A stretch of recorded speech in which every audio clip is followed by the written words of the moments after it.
Hello everyone, this is a complete journey to get a band 9. I would give you part 1, part 2, part 3, how it looks like, and the tips and tricks to make it to your band 9, not to band 9, then even to a band 8.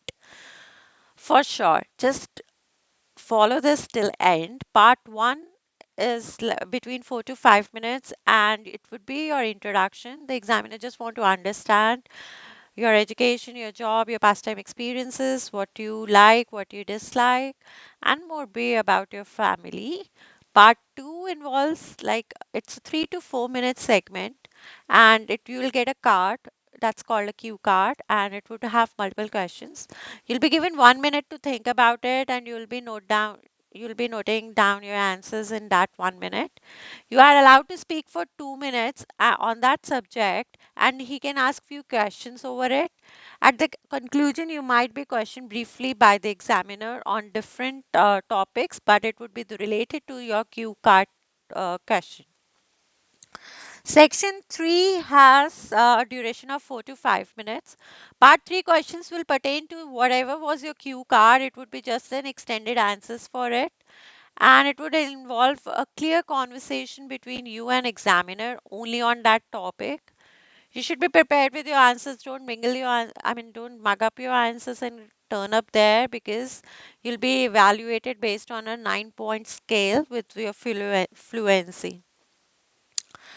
Now let's start how your speaking test looks like and what best you can do to achieve a band 9. The examiner will either say your name or a candidate number. So you have to just smile and say, yes, that's me. So, for example, the examiner says, uh, are you Nandini? Yes, you'll smile and say, yes, that's me. Or something similar to, hey, I'm Nandini. My candidate number is this. Following that, you can just welcome them with a straightforward reply. Sit down at the test table, breathe in and get ready. Remember, just smile, because that shows your confidence.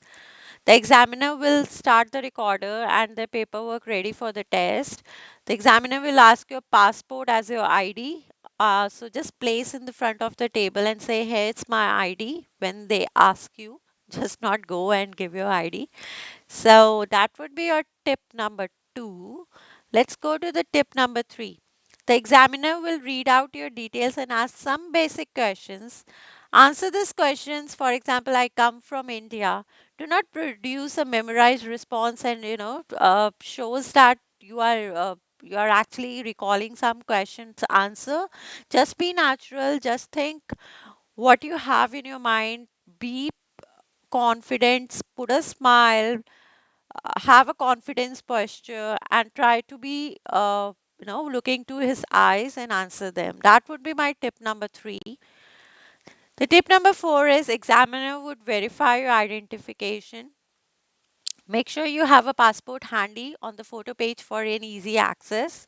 Respond with yes, here you are. Like when he asks, can I have your identity proof, you will say, here you are, while giving it to them.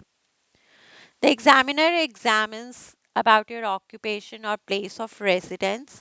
Prepare yourself for this straightforward and common questions, because these are not like you have to remember. It would be same. What do you do? Where do you live?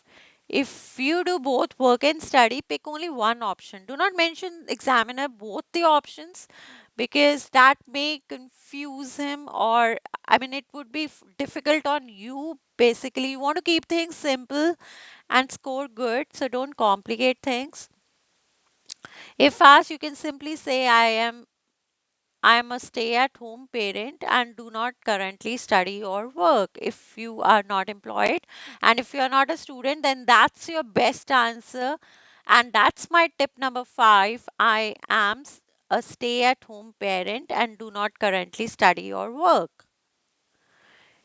Get ready for those well-known questions. I have a slide, especially in my shorts, where there's number of questions asked in part 1, part 2, part 3 samples. So what I would recommend you, just be prepared, because what happens if they are asking on a person?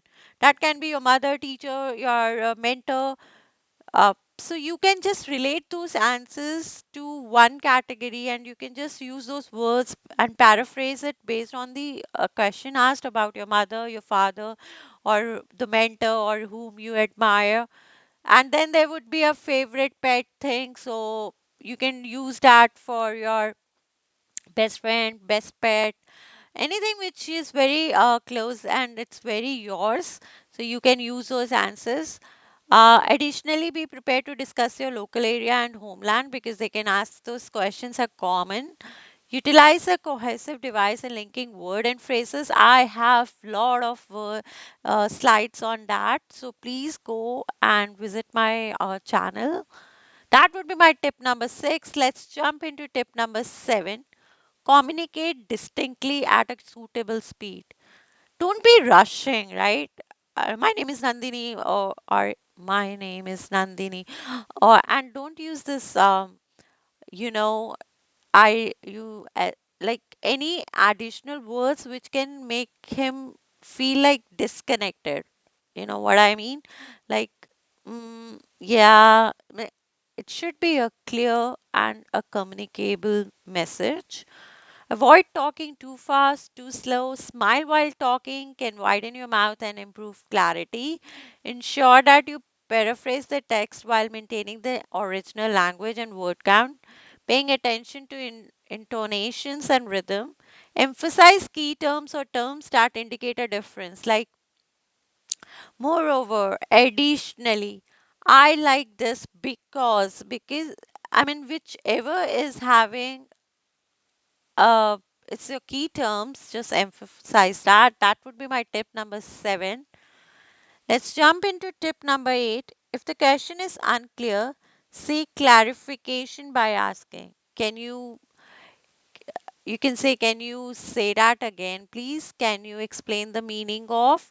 Like this would be your tips. So this is the tip 8, and tip 9 I would be giving at my end. Extend your responses. To add some information to your answer before examiner, ask why. What do you study? Now I am studying science at university because I have always wanted to be a scientist. Then this is your now. If you do a past, what did you study? I studied science when I was in university, and now I'm preparing to my doctorate. What will you study? So this is what do you study? That was the now. I'm studying science at university. So tenses are very important. That's what I'm trying to explain. What did you study? That was past. I studied science when I was at university, and now I'm preparing to be a doctorate. What will you study is a future thing. I'm planning to study in future, as I believe that scientists will help us to deal the future environmental issue. This was my extra tip of tenses because you know they can ask you now situation, current situation, past situation, future situation. So just be ready and prepares yourself with tenses. So what do you study? What did you study? What will you study? So that was my that tip number 9, and the tip number 10 would be give extensive answers, but don't extend it to the limit that they have to close you off. Thank you, and follow my channel. Bye bye for now.